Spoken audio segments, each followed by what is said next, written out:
kushanda andikaito just many quality ni chipikiri chini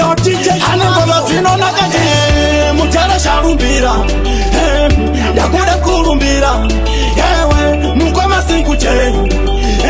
bamwe bashonjirize samuno ndine afa itamari tika itamari echo muchaita seiko samuno ndine afa tenga mota tika tenga mota echo muchaita seiko samuno ndine afa vakaimba tika vakaimba echo muchaita seiko samuno ndine andishafa ndirirombe yatura mukombe imi muchaita seiko mutamtanzi zimwe zinotombodaro ihama zangu ndave kutove mbana zisiri hama zangu pakutanga ndaimboti ava vantu vangu kusaziva vali kundirira tundu twangu manje mwali vanosimudza marombe zvamanje manje ndatora mukombe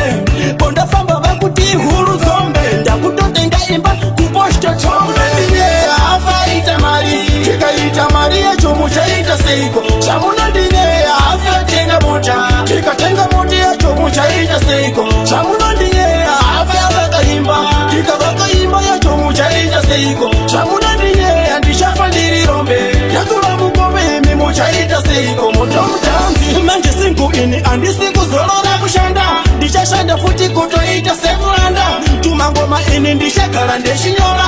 one day mwali vachoka chatopindura isu singu atinete kupisa vakata asi pane mwandinga kuda kundisasa kusasiva isu zvemangoma takapasa vave kuda futi kutoumanainyeya afa ita mari tikaita mari yacho muchaita seiko chamuna ndinyeya afa tenga mota tikatenga moti yacho muchaita seiko chamuna ndinyeya afa vakaimba tikavakaimba yacho muchaita seiko chamuna ndinyeya ndishafa ndirirombe yatura mukombe imi muchaita seiko mutomutanzi zimwe zinotombodaro ihama zangu ndave kutove mbana zisiri hama zangu pakutanga ndaimboti ava vantu vangu kusaziva vali kundirira tundu twangu manje mwali vanosimudza marombe zvamanje manje ndatora mukombe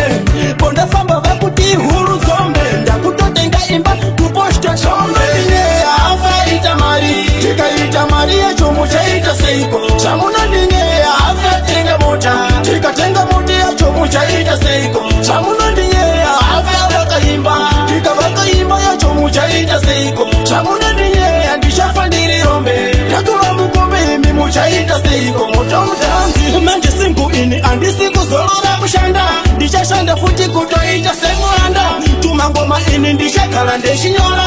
one day mwali vachoka chatopindura isu singu atinete kupisa vakata asi pane mwandinga kuda kundisasa kusasiva isu zvemangoma takapasa vave